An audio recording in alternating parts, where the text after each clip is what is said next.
Okay.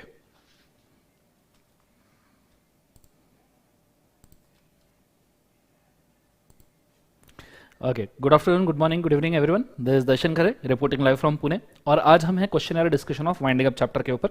ठीक है, जितने भी क्वेश्चन डिस्कशन हमारे बाकी है वो अभी हम कंप्लीट कर लेंगे, जिसमें मेन है वाइंडिंग अप चैप्टर, दूसरा है दैट इज इंडिपेंडेंट डायरेक्टर, फिर उसके बाद में हम लेंगे सेबी सिकरा। ये चैप्टर हमको कंप्लीट करना है, ये चार तो प्रायोरिटी है, फिर उसके बाद में छोटे छोटे चैप्टर्स बचते हैं, उसको हम एंड में देखेंगे। ठीक है, सबसे पहले मैं शुरू कर रहा हूँ वाइंडिंग अप चैप्टर के साथ में।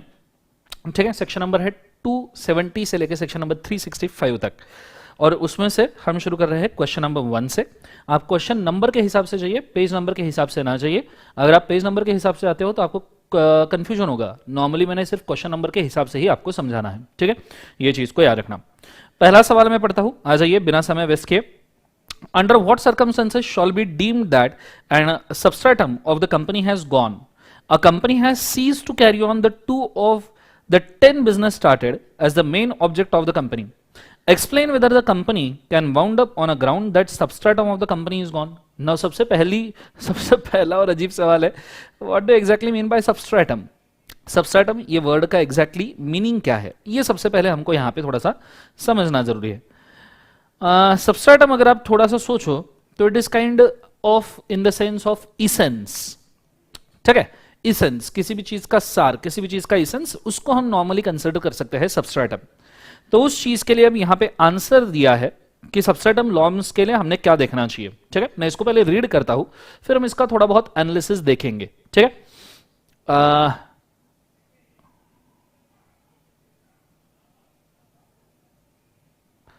इसेंस, अब सबस्ट्रेटम का मतलब आप इस एंगल में भी एक ले सकते हो कि जैसे एक जीने की वजह चली गई, कंपनी के लिए उसकी जीने की वजह होती है उसका ऑब्जेक्ट क्लॉज। अब यहां पे उन्होंने बोला है 10 में से 2 ऑब्जेक्ट बैन हुए हैं, पूरे 10 के 10 बैन नहीं हुए हैं, 10 में से 2 ऑब्जेक्ट बैन हुए हैं, वहां सबस्ट्रेटम लॉस हुआ है। अब अगर 10 में से 2 ऑब्जेक्ट बैन होकर सबस्ट्रेटम लॉस हुआ है तो मैं उसको सबस्ट्रेटम लॉस नहीं कह सकता। भाई I can not call it as, क्योंकि बचे हुए 8 ऑब्जेक्ट तो आप कैरी कर सकते हो। ऐसा तो नहीं है कि बचे हुए 8 ऑब्जेक्ट भी आप कैरी नहीं कर सकते, बचे हुए 8 ऑब्जेक्ट तो आपके पास कैरी करने का कभी भी चांस है। तो मेरे हिसाब से यहां पे ये है कि it is not a loss of substratum.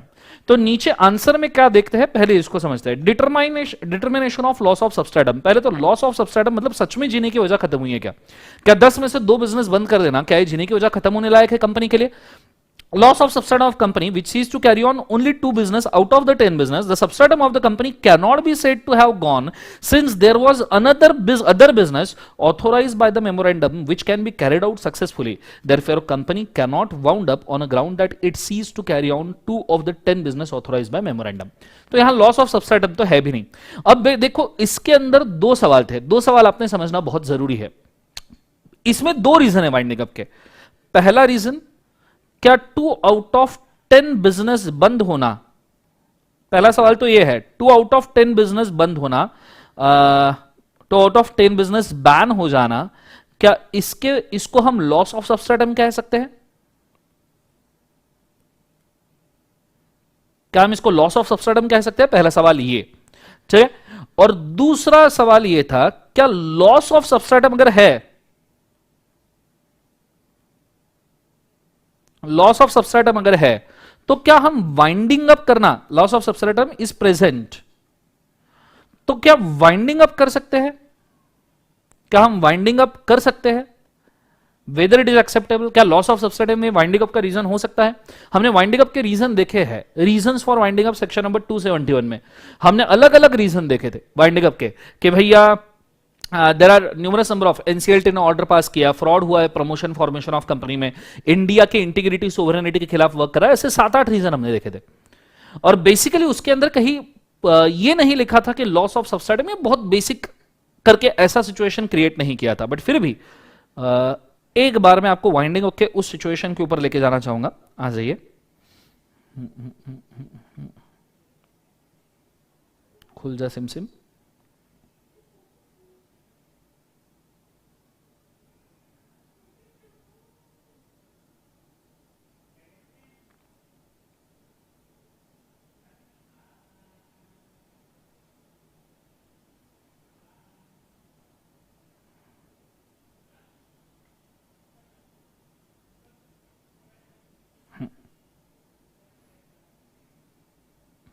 अब देखो ये है रीजंस फॉर वाइंडिंग अप।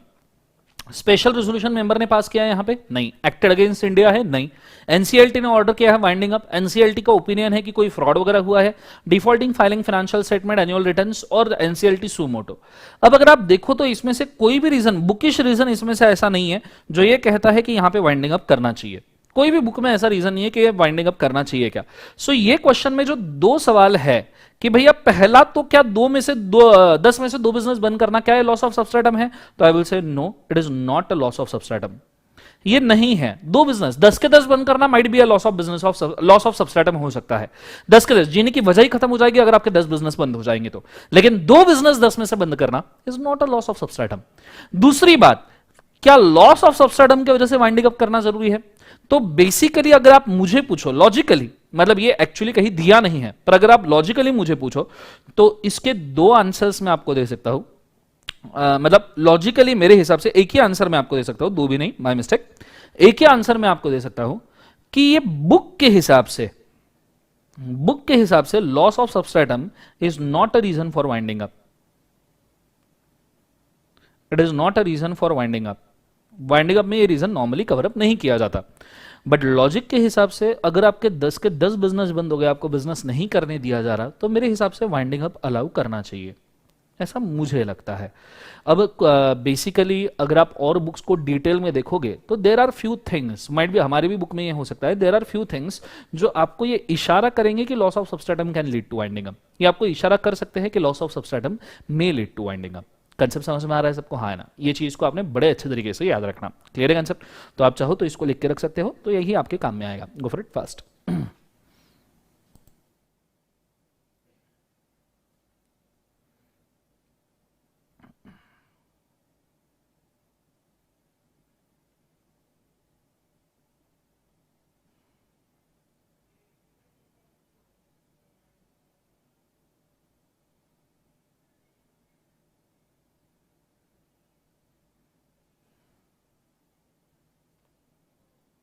चलो डन। इसी के सपोर्ट में मैंने यहां पे एक लाइन भी ऐड किया है, आपको देख के अच्छा लगेगा जरा कि सर ने क्या लाइन ऐड किया है। सी व्हाट, मैंने इसको बहुत अच्छी, इसको प्रेजेंट करना बहुत जरूरी था क्योंकि लॉस ऑफ सबस्ट्रेटम क्या है वाइंडिंग अप का रीजन है, बुक के हिसाब से नहीं। बट हाँ, हमारे पास एक ऑप्शन ओपन था हमेशा कि ट्रिब्यूनल अगर बोले तो ये वाइंडिंग अप हो सकता है। ठीक है, ट्रिब्यूनल सुमोटो ऑर्डर पास कर सकता है। देखो यहां पे मैंने सेंटेंस ऐड किया है, और if cannot achieve any of the main object it substratum has gone and will be wound up by tribunal. तो मैंने यहां पे जो वर्डिंग ऐड किया you will see will be wound up by tribunal, ये वर्डिंग ऐड किया है। Will be wound up by tribunal मतलब ये ट्रिब्यूनल वाइंड अप कर सकता है लॉस ऑफ सबस्ट्रेटम के केस में, मतलब सुमोटो ट्रिब्यूनल वाला टेस्ट हम यहां पे डाल सकते हैं। क्लियर है कंसेप्ट सबको? हाँ ना, क्लियर है कंसेप्ट? नीचे अगर मैं आगे पढ़ू थोड़ा सा, इस क्वेश्चन को थोड़ा सा आगे पढ़ू, तो substratum of the company deemed to have disappeared and gone if the main object which company was formed has become impeccable, impractical. मतलब आपका जो मेन ऑब्जेक्ट आपने जिसके लिए कंपनी फॉर्म किया था वो इम्प्रैक्टिकल हो गया तो आपकी कंपनी वाइंड अप हो सकती है, that is a loss of substratum. पर यहां 10 ऑब्जेक्ट थे, 10 में से 2 गए हैं। क्लियर है? और उन्होंने ये भी कमेंट नहीं किया है क्या ये मेन ऑब्जेक्ट था या नहीं था। तो इस केस में हम ये नहीं बोल सकते कि भैया लॉस ऑफ सबस्ट्रेटम हुआ होगा। That is permanently impractical unless test determines whether substratum of the company disappears और whether the subject matter of the company is gone. देखो सब्जेक्ट जीने की वजह चली गई, object for which company is made is substantially failed, it is impossible to carry out a business. ठीक है, business हो ही नहीं सकता, there is no reasonable hope to conduct a business, the existence of probable asset are insufficient to meet the existing liability. जो existing asset है वो liabilities को सेट ऑफ नहीं कर सकते, तो हम इन केसेस में ये बोल सकते हैं कि there is a loss of substratum. Clear है? तो अगर आप, हो सकता है आपको कोई सवाल पूछ ले what is loss of substratum, तो आप यही एग्जांपल इसको दे सकते हो। सवाल काफी अच्छा था, लॉजिकल था, अपरेंटली आपको इसका कोई आंसर नहीं आएगा, पर अगर आप डीप डाउन सोचो, मैंने भी आंसर मॉड्यूल दिखा के ही आपको दिखाया, ऐसे मैंने मेरे मन से बहुत ज्यादा कुछ नहीं लगाया है, जो मॉड्यूल में था वही कंटेंट में आपको दिए हैं। चलो जाते हैं दूसरे सवाल पे।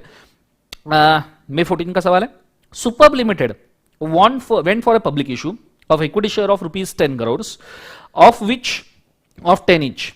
The shares were subscribed to the extent of 95% of total issue. 10 crore में से 9.5 करोड़ का हो गया। The shares of the company were accepted for the listing by Bombay Stock Exchange, but subsequently the permission was cancelled on a certain ground on appeal to a central government by company. Listing का permission इनका cancel हो चुका है। By company's decision of the stock exchange was held to be valid. As a result, the application money has been refunded to all the allottees. The company had no prospects of doing any business and there was a complete deadlock amongst the directors. देखो wordings बड़े काम के हैं. No prospect of doing the business, complete deadlock amongst the director. क्या ये loss of substratum consider किया जा सकता है? या माइट बी कंपनी अगर लिस्टिंग के भरोसे भी कंपनी का या पब्लिक इशू के भरोसे भी कंपनी का अगर पूरा बिजनेस डिपेंड करता होगा तो हम इसको ऑब्वियसली कह सकते हैं कि this is a loss of substratum, क्योंकि लिस्टिंग हुआ ही नहीं और पब्लिक इशू हुआ ही नहीं. Looking at the circumstances, certain creditors filed a petition in the court for winding up of the company on the ground that the company had become commercially insolvent. अब यहां पे बोला है creditors filed a petition. पहली बात तो creditors cannot be a petitioner. Section number 272. Creditor petition तब कर सकते हैं for non payment of the debts और अब creditors petition कर सकते हैं IBC में. तो creditors ने यहां जो petition की बात की है वो तो भैया मैं accept नहीं करने वाला. This is not possible. ये IBC में जाके रोए वो बात अलग है. हाँ, अगर creditor बन के petition ना करे, सिर्फ इसलिए petition करे कि company is not successful as a third party या as a you can say stakeholder of the company, तो बात थोड़ी सी बन सकती है, पर वो sumoto order रहेगा एनसीएलटी का कि वाइंड अप करना है या नहीं. क्रेडिट उसको वाइंड अप करवा नहीं सकता, वो सिर्फ अप्लाई कर सकता है. क्लियर है कंसेप्ट सबको? हाँ है ना. The shareholders of the companies object to a petition. The creditors decide giving the reason. Whether the objections of the shareholder will sustain, the court can dismiss the petition of the creditors for the winding up of the company. Said the provision of the Companies Act 2013 in this regard. Simply मैंने जो दो section आपको बोले थे वही यहाँ mention किए हैं. 271 reason for winding up, 272 petitions for winding up. उसके अंदर बोला गया है unable to pay the dues is not covered under 271 of the companies act. वही क्योंकि ये आईबीसी में चला गया है. आप भी यहाँ लिख के सकते हो अनेबल टू पे dues is a part of IBC.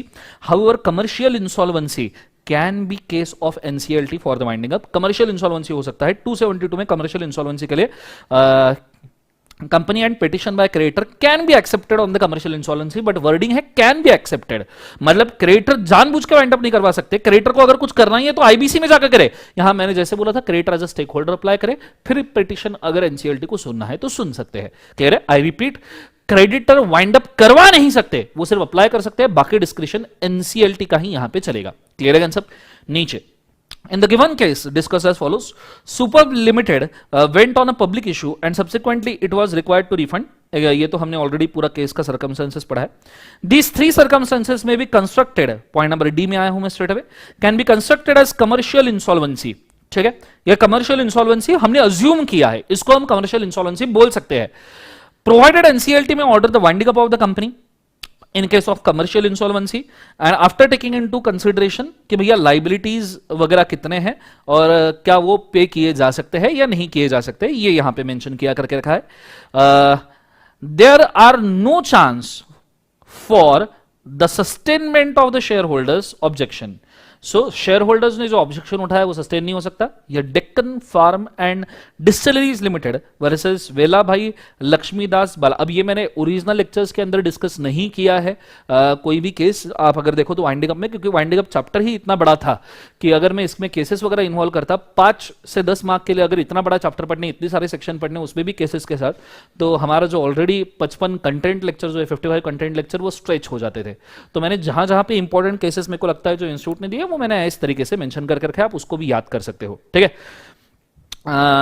अब यहां पे जैसे मैंने बोला था, देखो एनसीएलटी का डिस्क्रिप्शन है, तो देखो यही बोला है NCLT has got wide discretionary powers. NCLT को पावर है भैया डिसाइड करने के कि भैया वाइंडिंग अप करना है या नहीं करना है. It may in the description to refuse and put an end to a life of company. NCLT petition accept भी कर सकता है, रिफ्यूज भी कर सकता है और वाइंडिंग अप भी करवा सकता है. ये एनसीएलटी के पावर है. Jugal Kishore Banarasi Das versus South India saw mills private limited. Clear है कंसेप्ट? 1975 वाला केस था. ये पहले दो सेक्शंस के आपके केस हो गए, 271 एंड 272.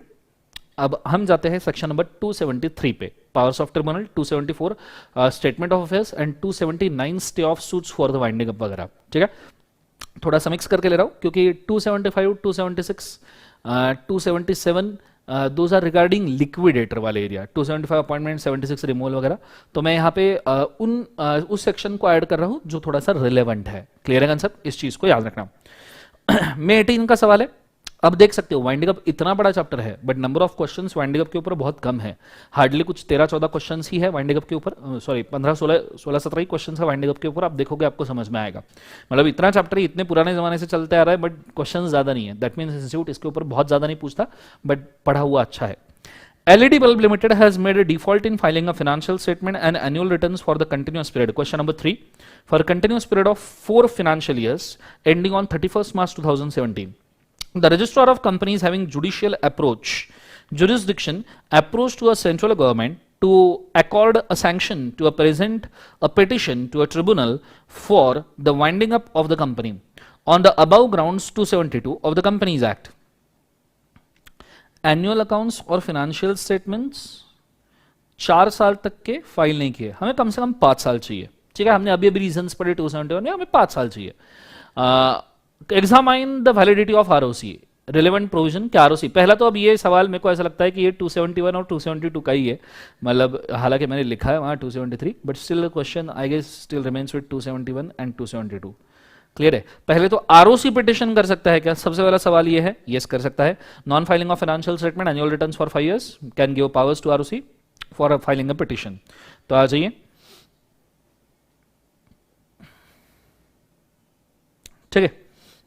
देखो, company has defaulted in filing registrar financial statement annual returns for 5 consecutive years। इसके अंदर बोला है कि कौन कौन पिटिशन करने के लिए एलिजिबल है। तो ऐसे सिचुएशन में वहां मेंशन किया है the registrar is one of the person who is empowered to make a petition. Registrar यहां पे पिटिशन कर सकता है, तो ऑब्वियसली उसके हिसाब से हुआ है, लेकिन 5 consecutive financial years का यहां पे डिफॉल्ट होना चाहिए। As per 273 petition for winding up of the company has been made by tribunal, the tribunal shall pass its order within a period of 90 days। इसके लिए 273 यहां मेंशन करना जरूरी है, क्योंकि 90 days में ऑर्डर आना जरूरी है। ठीक है। वैलिडिटी ऑफ रजिस्ट्रार्स मूव, क्या रजिस्ट्रार का मूव वैलिड है? रजिस्ट्रार का मूव वैलिड नहीं है, इज नॉट वैलिड, क्योंकि 5 consecutive years का डिफॉल्ट चाहिए और यहां सिर्फ 4 साल का हुआ है। ठीक है, सो यहां लिख सकते हो ओनली 4 years डिफॉल्ट, जिस वजह से ये नहीं। एक और साल रुकिए, उस केस में आप वाइंडिंग अप के लिए अप्लाई कर सकते हो। कह रहे हैं हाँ, डॉर्मेंसी के लिए क्या आप अप्लाई कर सकते हो? यस, क्योंकि डॉर्मेंसी के लिए आप अप्लाई कर सकते हो 2 साल तक अगर कंपनी में इनएक्टिविटी रहा, कोई भी बिजनेस नहीं किया, तो 455 में आप उसको डॉर्मेंसी के लिए अप्लाई कर सकते हो। पर वो अगर कोई बिजनेस एक्टिविटी नहीं किया, यहां ये भी नहीं बोला बिजनेस एक्टिविटी नहीं किया, यहां सिर्फ इतना बोला annual return annual account file नहीं किए, तो डॉर्मेंसी भी थोड़ा सा सिचुएशन अलग हो जाएगा। क्लियर है कंसेप्ट? ये चीज को आपने याद रखना। तो ट्रिब्यूनल ने 90 डेज में बोलना चाहिए कि जो आरओसी का पिटिशन है वो सही नहीं है। क्लियर है कंसेप्ट? चलो, क्वेश्चन नंबर 4 नवंबर 19 का। Due to unprecedented flood all the fixed assets of the company were damaged extensively beyond the renovation or the repair. The cost of the replacement of the asset was huge and the sum insured on a fixed asset did not cover the asset, did not cover all asset। जितना insurance था वो सभी assets को cover भी नहीं कर रहा है, बोले मतलब टोटली asset तो गायब ही हो गया, ऐसा बोल सकते हो। The operations of company were permanently discontinued। Meanwhile, based on the winding up petition filed by the secured creditor, the High Court passed a winding up order। The workers of the company petition filed by secured creditor बोला, creditors का petition तो अभी हम accept नहीं कर सकते। Again description NCLT का है कि उनको ये पिटिशन देखना है। अगर एनसीएलटी चाहे तो ये क्रेडिटर करके बिना ट्रीट किए स्टेक होल्डर ट्रीट करके पिटिशन एक्सेप्ट कर सकते हैं। The high court the workers of the company oppose the winding up petition and also filed appeal against the winding up order. Workers जो है, वर्कर्स की तो बेचारों की जॉब जारी थी, तो उन्होंने जो वाइंडिंग अप का पिटिशन डाला उसको अपोज किया। सही बात की है। The workers are not sure whether their appeal would be heard for the winding up proceedings examined under the provision of Companies Act, whether it is a loss of substratum। पहला सवाल तो है क्या इसको हम लॉस ऑफ सब्सटेंस मान सकते हैं? जितने सूट्स वगैरह प्रोसीडिंग्स है 279 के अंदर क्या कंटिन्यू करना है या नहीं करना है, ये हम यहाँ पे डिस्कस करने वाले हैं। ठीक है, तो अब 279 थोड़ा सा बड़ा एरिया है, तो मैं चाहूंगा आप इसको एक बार खुद रीड कीजिए, फिर मैं आपको लॉजिकल अंडरस्टैंडिंग देता हूं कि केस किस डायरेक्शन में लेके जाना है, क्योंकि केस थोड़ा सा मुश्किल है। यहां पहले ही स्टार मार्क करके रख देना, केस थोड़ा सा मुश्किल है, इंपॉर्टेंट है, कतई इंपॉर्टेंट है, एग्जाम में पूछा जा सकता है, काफी अच्छा केस है। Go for it fast.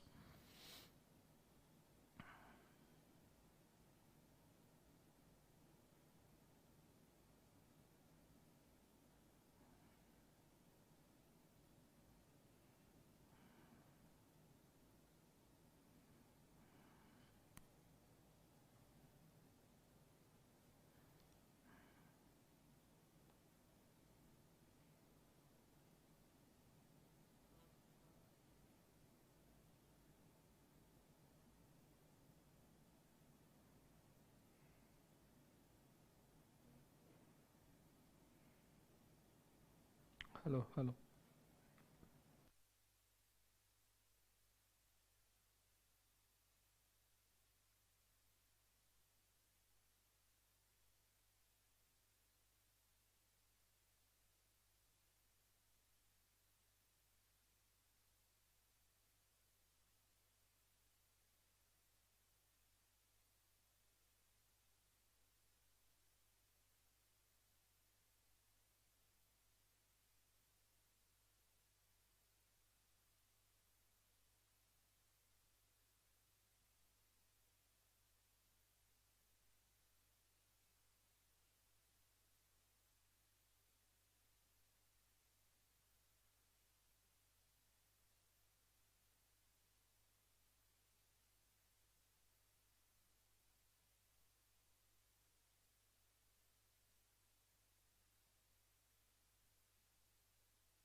चल आपका रीड करना हो गया होगा।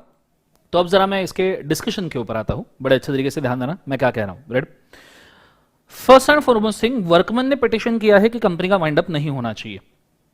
पहले जैसे मैंने बोला, क्रेडिटर्स ने पिटिशन किया वाइंडिंग अप के लिए। नाउ जब क्रेडिटर्स ने पिटिशन किया वाइंडिंग अप के लिए, तो हम कह रहे ट्रिब्यूनल का डिस्क्रिशन है कि वो इनको creditors as a non payment of dues के लिए इस पिटिशन को कंसिडर ना करे, इसको as a stakeholder consider करे। क्रेडिटर्स पिटिशन कर ही नहीं सकते, ये बात सच है, बट एज स्टेक होल्डर वो अप्लाई तो कर सकते हैं और ट्रिब्यूनल फिर सू मोटो डिसाइड कर सकता है वाइंडिंग अप करना है या नहीं। और जब मैं कहता हूं ट्रिब्यूनल सू मोटो डिसाइड कर सकता है वाइंडिंग अप करना है या नहीं, तो ऑब्वियस सी बात है वर्कमैन भी कोई ऐसे लोग नहीं है कि जो पिटिशन कर सकते हैं वाइंडिंग अप के लिए। तो अगर वर्कमैन भी इस पिटिशन को डिफेंड करे, पिटिशन को अपोज करे, फिर भी पावर ट्रिब्यूनल के हाथ में ही रहेगा कि ये वाइंडिंग अप ऑर्डर करना है या नहीं। मतलब सिक्योर्ड क्रेडिटर पिटिशन करे तो भी ट्रिब्यूनल डिसाइड करेगा कि इसको वाइंड अप करना है या नहीं, और वर्कमैन अपोज करे तो भी ट्रिब्यूनल डिसाइड करेगा कि वाइंड अप करना है या नहीं। तो अल्टीमेटली दोनों जो कर रहे हैं उससे ट्रिब्यूनल कोई फर्क नहीं पड़ेगा, ट्रिब्यूनल सू मोटो डिसाइड करेगा उसको वाइंड अप करना है या नहीं।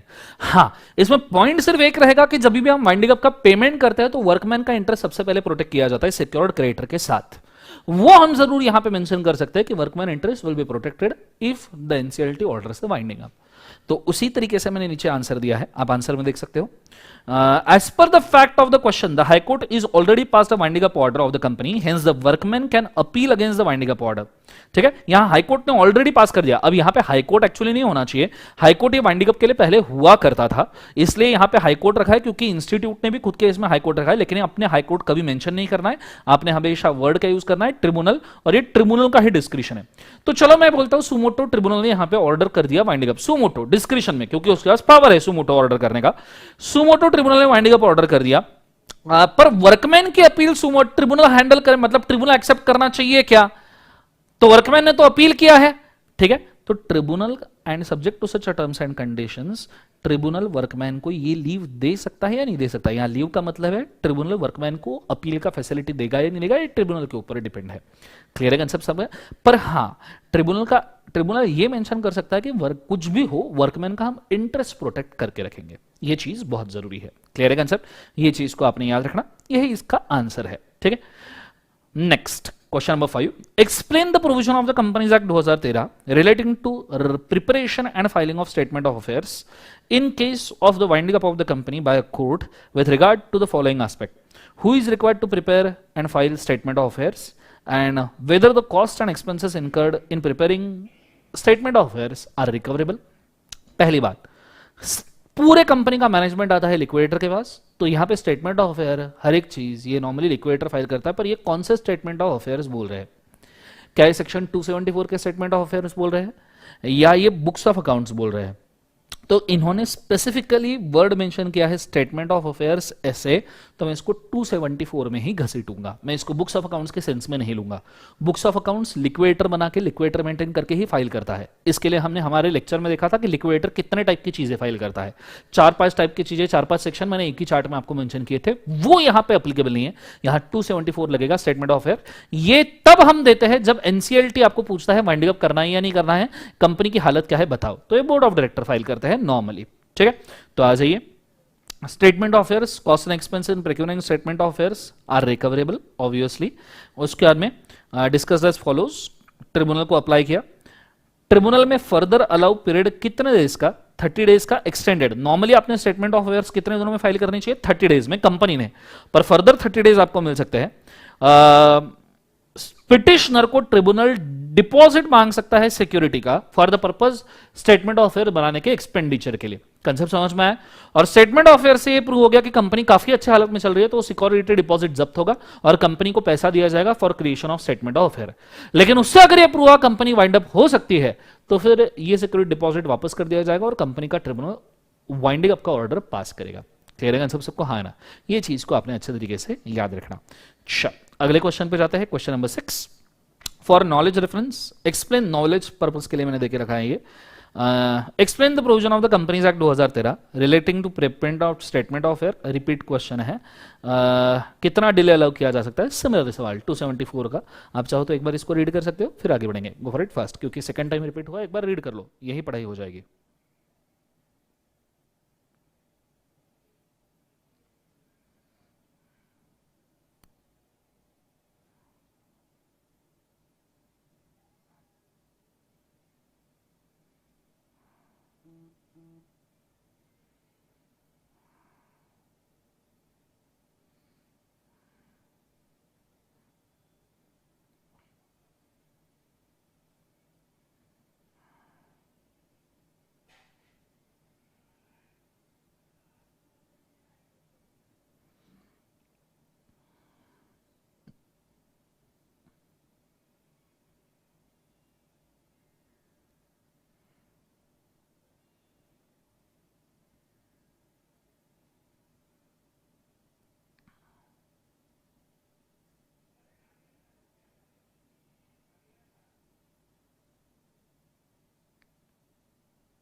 चलो done.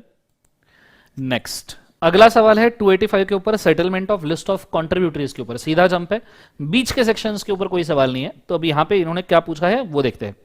Define contributory in the winding up chapter, explain the liabilities of the contributories as per the and past members. ठीक है, आ जाइए। अब सिंपली मैं इसको आपको 2 मिनट के अंदर समझा दूं। कितने रूल्स आपको याद रखने हैं उसी को वर्ड में एक्सप्लेन किया होगा।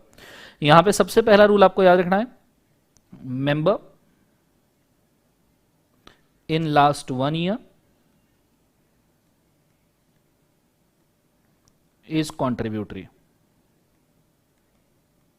ठीक है, पिछले 1 साल में वाइंडिंग अप के पहले जो मेंबर था वो कॉन्ट्रीब्यूटरी है, पर उसमें भी 2 पार्ट में डिवाइड करना। अगर कोई फुल्ली पेड मेंबर है, fully paid up share hold कर रहा है कोई मेंबर, तो उसको हम पेएबल कॉन्ट्रीब्यूटरी नहीं मांगते, he is a non paying contributory,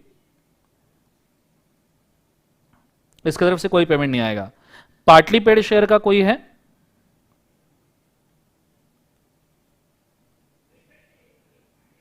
partly paid share का कोई है बंदा, तो उसको हम पेएबल कॉन्ट्रीब्यूटरी मानते हैं up to the amount unpaid, जितना उतने अमाउंट अनपेड रखा है उतना। सेकंड, तो ये चीज को रखना, पिछले 1 साल का ही कॉन्ट्रीब्यूटरी बनेगा जो अनपेड शेयर होल्डर है। क्लियर है? दूसरी बात, मतलब एक ये रूल हो गया। दूसरा मतलब ये बोल सकते हो पिछले 1 साल का ए, और ये रूल नंबर बी कि वो अनपेड होना चाहिए, unpaid shareholder, partly paid shareholder. दूसरा है contributory is liable for liabilities during his period, वो सिर्फ उसके पीरियड के लाइबिलिटीज के लिए लायबल है, बाकी लाइबिलिटीज के लिए वो लायबल नहीं है। ये चीज को आपने अच्छे तरीके से याद रखना है। आप चाहो तो इसको लिख सकते हो, और वही चीज मैंने साइड में मेंशन करके रखी है। ठीक है, लिख लो इसको, चाहिए तो 1 मिनट में।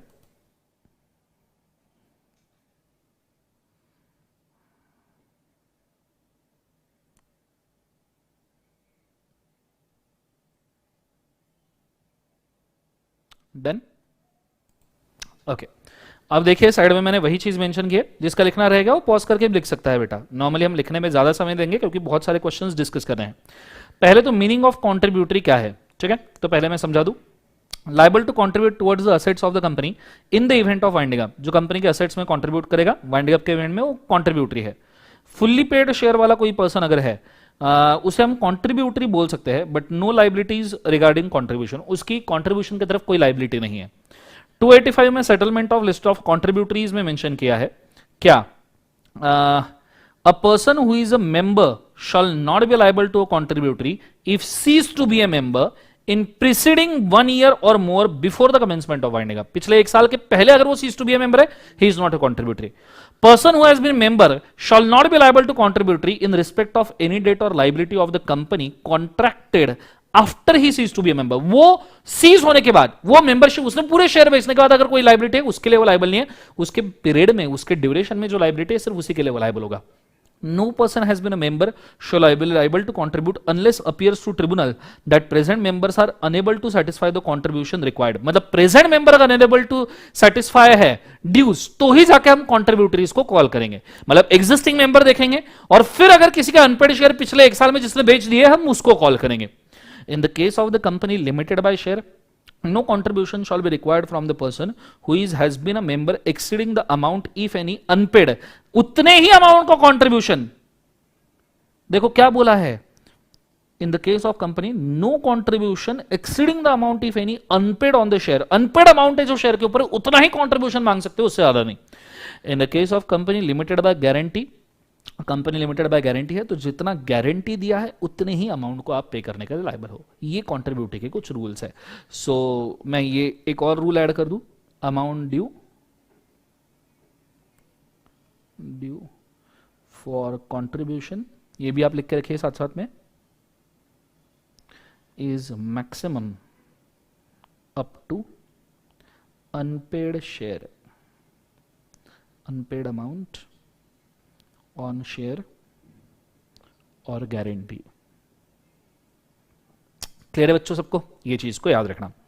अगला नवंबर 19 मेसर्स आई जे के लिमिटेड वॉज, नवंबर 19 का question number 8, IJK Limited was wound up with effect from 15th March 2018 by an order of the court. Mr. A, who was ceased to be a member of the company from the 1st June 2017, has received a notice from a liquidator who ceased to be a member. ठीक है, 15th कब wind up हुई है? 15th मार्च 2018, मतलब 16th मार्च 2017 से जो share holder है वो रहेगा। हालांकि 1 जून 2017 को मिस्टर ए सीज हो गया, मतलब मिस्टर ए एक मेंबर कब था? फ्रॉम 15th ऑफ मेंबर कब था पिछले एक साल में? 16th ऑफ मार्च 2017 से 1 जून 2017 तक वो मेंबर था, मतलब नियरली 2.5 महीना, ढाई नहीं, मार्च अप्रैल मई, हाँ 2.5 महीना वो मेंबर था। You can see that. Clear concept? He has received the notice from the liquidator that he should deposit a sum of rupees 5,000 as his contribution towards liability of the shareholders previously held by him. In this context, explain whether Mr. A can be called as a contributory, whether he be made liable and whether there is any limitation on his liability. Same rule, same rule. क्या वो liable हो सकता है? हाँ, mister A liable हो सकता है। उस वक्त उसके वक्त जो एग्जिस्टिंग लाइबिलिटी थी सिर्फ उसके लिए वो लाइबल हो सकता है। अनपेड अमाउंट जितने उसके शेयर के ऊपर अनपेड अमाउंट बची थी सिर्फ उसके लिए लाइबल हो सकता है, उससे ज्यादा वो किसी भी चीज के लिए लाइबल नहीं होगा। ये चीज को आपने यहां पे समझना है। कंसेप्ट समझ में आए तो वही आंसर यहां पे दिया हुआ होगा। लास्ट वाला आंसर मैंने पढ़ा, ये आप एक बार रीड कर लीजिए, आपको इमीडिएटली आंसर समझ में आ जाएगा। Go for it fast.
Done, I guess हर एक बंदे ने रीड कर लिया होगा। अब मैं आगे बढ़ रहा हूं। नेक्स्ट हम जा रहे हैं अभी थर्ड पार्ट के ऊपर, नेक्स्ट पार्ट के ऊपर जो है overriding preferential payment, section number 326। यहां से कैलकुलेशन वाला पार्ट शुरू होगा। अगर आपको वाइंडिंग अप की पेमेंट की हायरार्की अगर आपको याद होगी तो आपको इमीडिएटली ये कैलकुलेशन समझ में आएगा। अगर आपको याद नहीं है तो ये तकलीफदायक हो सकता है, ठीक है।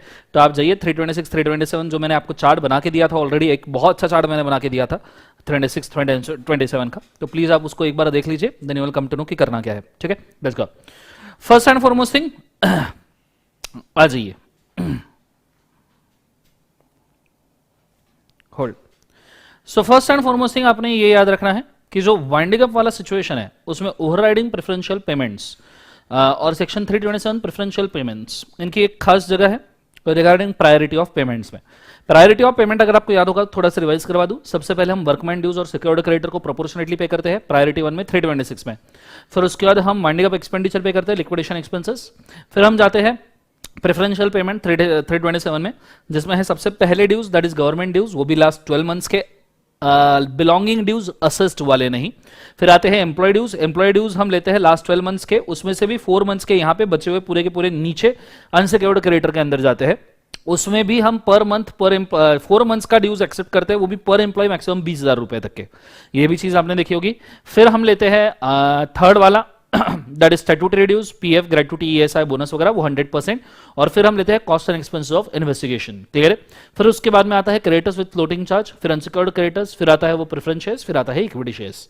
उसके हिसाब से हमको यहाँ पे कैलकुलेशन करना है। Messrs Raman limited wound up, question number 9, by tribunal of the company liquidator invited a claim from its creditors which stood as under income tax dues 11 lakh के हैं, सेल्स टैक्स ड्यूज 5 लाख के हैं, टोटल 16 लाख के ड्यूज, वर्कर के dues 25 lakh के हैं, ठीक है। उसके बाद में अनसिक्योर्ड लोन पेबल ये 25 लाख का है, trade creditors who supplied raw material ये 15 लाख का है, अनसिक्योर्ड अगेन। सिक्योर्ड क्रेडिटर्स, अब देखो ड्यूज ऑफ द वर्कर्स यहाँ पे मेरे काम का है, जो काम में आएगा सबसे पहले dues of the worker priority payment में, ठीक है। उसके बाद में secured creditors being a banker of 75 lakhs, ये मेरे काम का है, टोटल 1,56,00,000 के ड्यूज है, ठीक है। अब सवाल है company liquidator could realize only 80 lakhs, सिर्फ 80 लाख मिले हैं। अब स्ट्रेट अवे बात है सिक्योर्ड क्रेडिटर 75 लैक्स के और वर्कमैन ड्यूज 25 लाख के, तो सिंपल सी बात है 80 लाख अगर मिले हैं तो कैलकुलेशन सीधा आंखों के सामने है। Which is not sufficient to pay all creditors, please decide किस तरीके से हम पेमेंट करेंगे। साइड में आप कैलकुलेशन लिख सकते हो। सबसे पहले वर्कमैन ड्यूज, इनको कितना मिलेगा 25 लाख मल्टीप्लाइड बाय 80 लाख और 25 और 75 टोटल 100 लाख, मतलब 1 करोड़। 25 प्लस 75 है ना, 25 लाख वर्कमैन के हैं और 75 लाख सिक्योर्ड क्रेडिटर के हैं, प्रोपोर्शनेटली पे करना है ना हमें। देखो यहां पे 25 लाख देखो वर्कमैन के हैं और सिक्योर्ड क्रेडिटर के आप 75 लाख ले सकते हो, मतलब 1 करोड़ के ड्यूज जो सिक्योर्ड में ही जाएंगे प्रायोरिटी 1 में। 25 lakh is a workman due, 80 lakh is asset realise, फिर total workman dues plus secured creditor, ये वर्कमैन ड्यूज होंगे, वर्कमैन को जाएंगे। सिक्योर्ड क्रेडिटर को कितना जाएगा 75 lakh secured creditor multiplied by 80 lakh divided by 25 lakh plus 75। Concept समझ में आ रहा है। अगर हम अल्टीमेटली इसका आंसर देखें तो वही आएगा कैलकुलेशन के हिसाब से कि भैया 60 लाख जाने हैं सिक्योर्ड क्रेडिटर को और 20 लाख जाने हैं वर्कमैन को।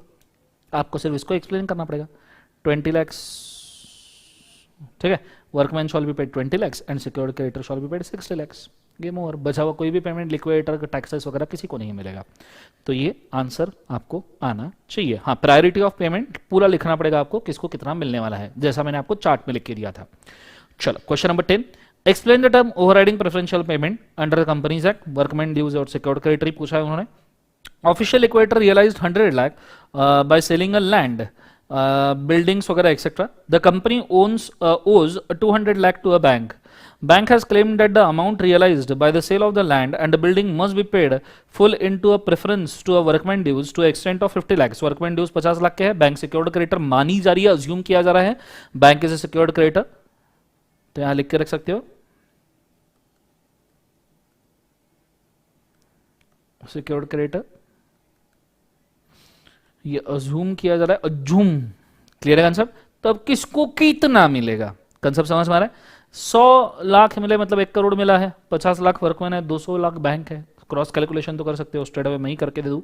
Workman dues is equal to कितना, 50 lakhs multiplied by 100 lakhs divided by 50 plus 200 lakhs. Clear है?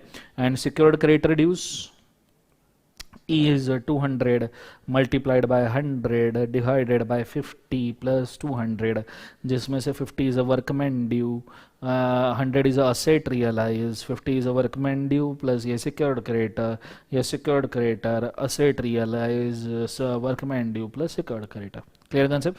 कैलकुलेशन के हिसाब से जो भी आंसर आएगा प्रायोरिटी ऑफ पेमेंट लिख के ठोक देना। क्लियर कंसेप्ट सबको? हाँ ना? जोर से बोला यस ना। वाक्य देखो वही किया है, नीचे आपको आंसर मिल जाएगा। आगे बढ़ते हैं, कॉन्सोनेट करना अच्छे तरीके से। The liquidator of the bogus limited, bogus ही नाम है 11th क्वेश्चन का, has realise 50 lakhs on selling a land owned by him, 60 lakh. The company was 1 crore to the bankers towards a loan secured by company. Secured बोला है मतलब secured investment है, factory secured loan है, मतलब secured creditor. Sale of land in full in preference to a workman dues जो है 25 लाख के, 25 लाख और सिक्योर्ड क्रेडिटर 1 करोड़ का और 50 लाख रुपए मिले हैं। प्रोपोर्शनेट आपने निकाल लेना। आई होप अभी आपको कैलकुलेशन आ रहा है, ठीक है? जो मैंने कैलकुलेशन सिखाया प्रोपोर्शनेट पेमेंट का वो आपको आना चाहिए। ये प्रैक्टिस के लिए क्वेश्चन आपने रख लेना, ठीक है? अगले सवाल के ऊपर जाते हैं, क्वेश्चन नंबर 12 मेन 99 का। The consideration considered the following case, mister संसित कंस्ट्रक्शंस लिमिटेड विन bound by tribunal that liquidator after realising the asset has been amounted to 28 lakh rupees, 28 lakh के असेट मिले हैं, dispose towards payment of the creditors. The list of creditors are, secured creditors 20 lakh के हैं, कोनो बात नहीं, वर्कमैन 15 लाख के हैं, 15 और 20 हो गए 35, मतलब इन्हीं के अंदर ये बटने वाला है।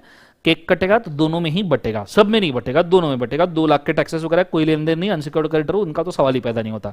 तो सिंपल सा हिसाब है भैया, यहीं करवा के रख दूं कि भैया सिक्योर्ड क्रेडिटर को 20 lakh multiplied by 28 lakh divided bye 20 plus workman के 15, ये हो गए सिक्योर्ड क्रेडिटर के। वर्कमैन के कितने बच्चों?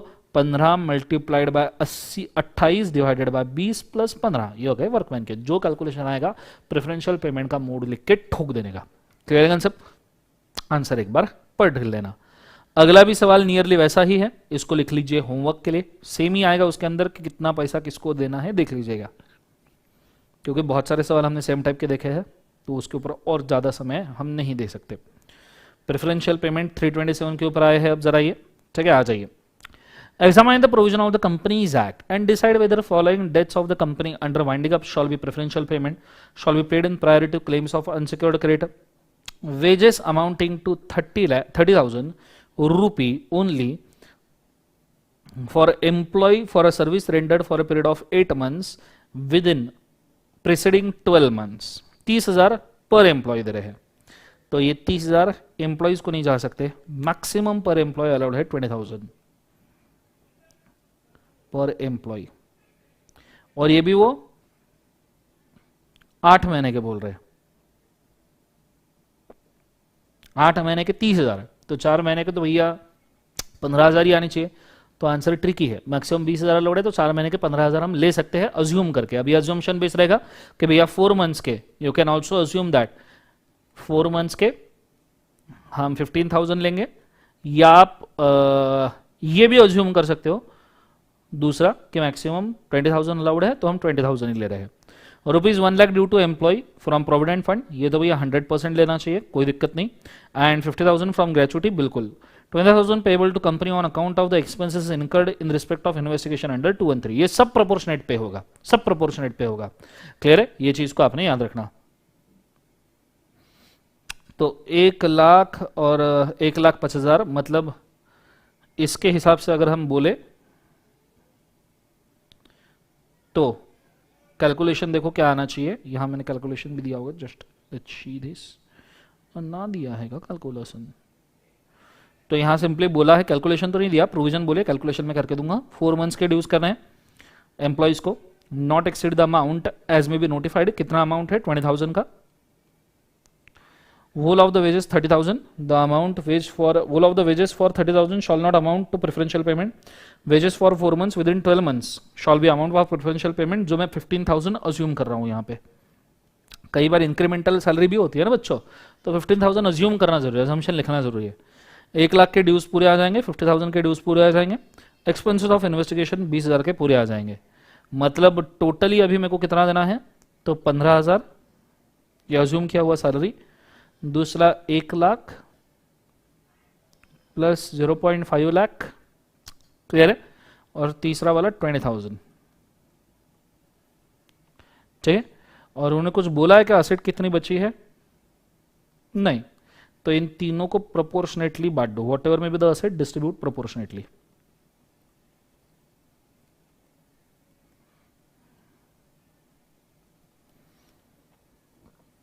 समझो कहीं, ये चीज को आपने याद रखना। अगला सवाल 328, fraudulent preference, voluntary transfer and effect of floating charge का है। आ जाइए, मे 16 का सवाल है, question number 14। A company was financial distress, they pledge certain immovable properties with a nationalized bank in within a period of 3 months. Some creditors file a petition for winding up. The management was accused of the fraudulent preference. In the above context, discuss the fraudulent preference. Would your answer be different if the charge was created in the favor of NBFC? Modern Textiles Limited, ठीक है, simply बोला गया है,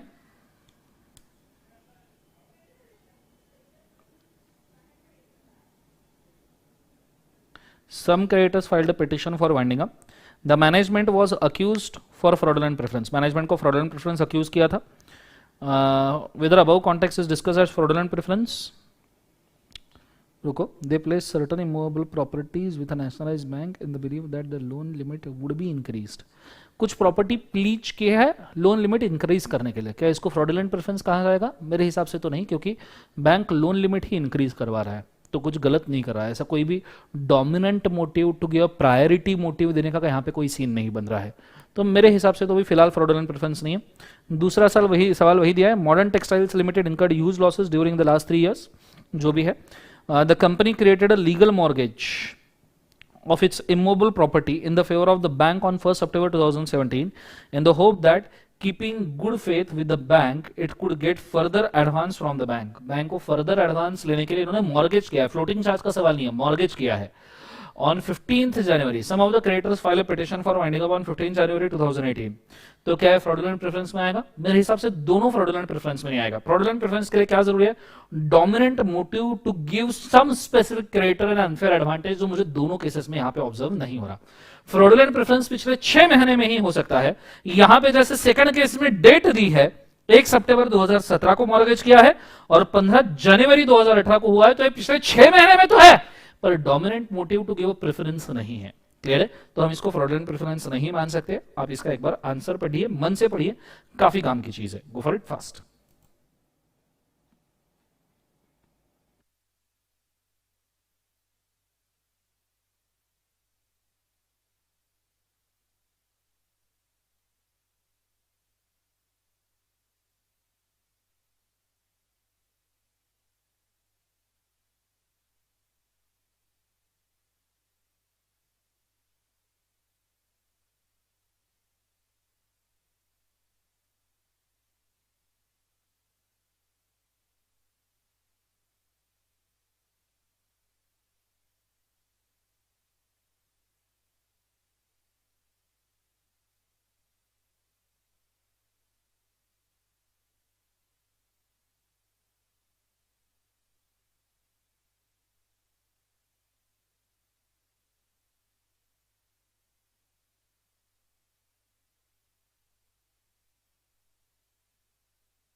done everybody?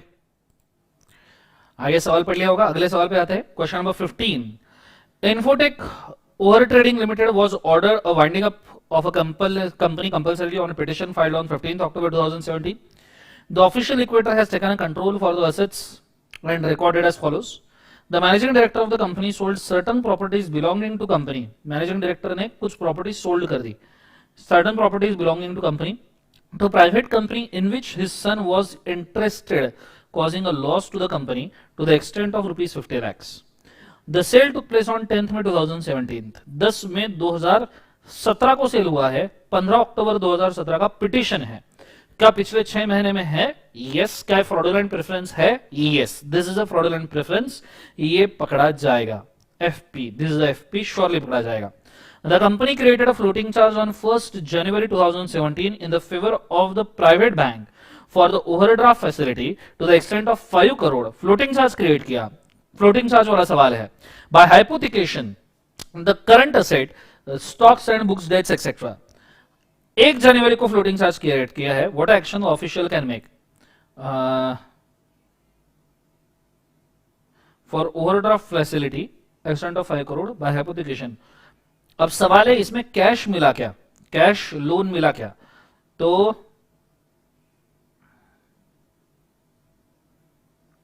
I guess इसे assume करना पड़ेगा कि overdraft cash में क्रिएट किया है. Assume OD in cash. Cash में हमने ओवरड्राफ्ट क्रिएट किया है, ये यहां पे अज्यूम करना पड़ेगा, मुझे ऐसा लगता है. क्लियर आंसर सबको? हाँ है ना. तो ऊपर वाला तो फ्रॉडुलेंट प्रेफरेंस है, नीचे वाला फ्लोटिंग चार्ज है. क्या कैश वाला फ्लोटिंग चार्ज है तो अलाउड है, प्लस 5% का पर एनम का इंटरेस्ट भी इसके ऊपर अलाउड है. Clear answer? ये चीज को आपने बड़े अच्छे तरीके से याद रखना. 5% का ओडी अकाउंट के ऊपर का इंटरेस्ट भी यहाँ पे अलाउड है नीचे. तो यहाँ पे वही मेंशन किया है. हाँ, फ्रॉडुलेंट प्रेफरेंस तो है ही है, तो हमने उसको देख लिया सीधा सीधा. फ्लोटिंग चार्ज के भी प्रोविजन यहाँ पे मेंशन करके रखे. देखिए, अच्छा यहाँ पे फ्रॉडुलेंट प्रेफरेंस का सेक्शन 328 मेंशन करना चाहिए था, वो नहीं किया शायद. आई गेस मेंशन 328 ऑल्सो, यहां लिख के रखिए, ये गलत हुआ है. Mention 328 also. 328 सेक्शन भी यहां मेंशन होना चाहिए. 329 आपने नहीं भी किया तो भी चल जाएगा, because straight away fraudulent preference का केस है. तो फ्रॉडुलेंट प्रेफरेंस में आप लिख सकते हो, if company has transferred any property, any goods और सर्विसेज, या फिर ये कॉमन रखिए, सिंपल, ये वाला कॉमन ही रहेगा फ्रॉडुलेंट प्रेफरेंस के लिए. Keep this for fraudulent preference. ऊपर सिर्फ सेक्शन ऐड कीजिएगा, पिछले 6 महीने में कोई भी transfer of property, delivery of the goods, provision of services और पेमेंट अगर आपने किया है तो ये इनवैलिड रहेगा 6 महीने में, with ulterior superior motive to give dominant to some specific creditor. जो इसकी प्राइवेट कंपनी थी इसके बेटे की, उसने सुपीरियर मोटिव से उसको डोमिनेशन दिया है, so this will be considered as invalid. Floating charge पिछले 12 महीने का होना चाहिए, वो यहाँ पे मेंशन करके रखा है, 12 मंथ्स का फ्लोटिंग चार्ज, और 5% तक का अगर कैश में अगर इंटरेस्ट मिला है तो उसको वैलिड माना जाएगा. अब यहाँ आंसर क्या दिया जाएगा? It is assumed that sale was made within a preceding 1 year before presentation of petition for winding up. Obviously not assume, ये assume करने की जरूरत नहीं है, उन्हें मेंशन करके रखा है, तो ये सेंटेंस काट देना. And it is a fraudulent preference, यहाँ पे आंसर चेंज कर देना. ठीक है.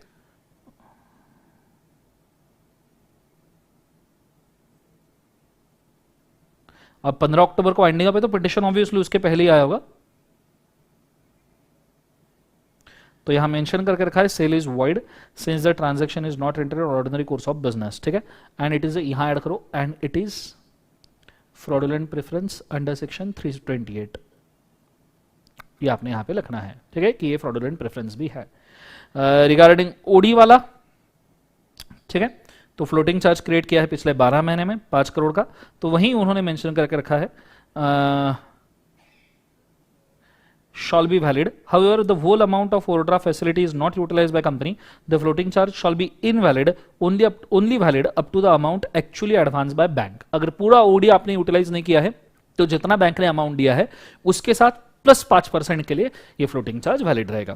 क्वेश्चन काफी इंपॉर्टेंट था, इसको आप स्टार मार्क कीजिए, एग्जाम में पूछा जा सकता है. काफी अच्छा सवाल था, पर इसमें फ्रॉडुलेंट प्रेफरेंस का 328 मेंशन करना जरूरी है. Go for it fast.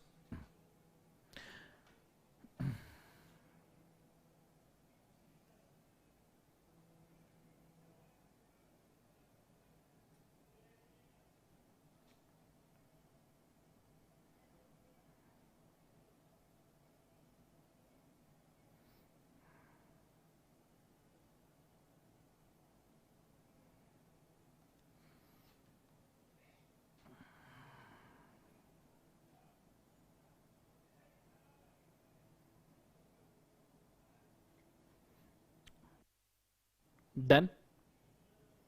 नहीं पढ़ा तो पॉज करके पढ़ लीजिए बच्चों। Next question number 16, MTP March 2018 का सवाल है। Skyline limited was ordered to be winding up compulsorily on a petition filed on 10 फरवरी 2018 बिफोर ट्रिब्यूनल।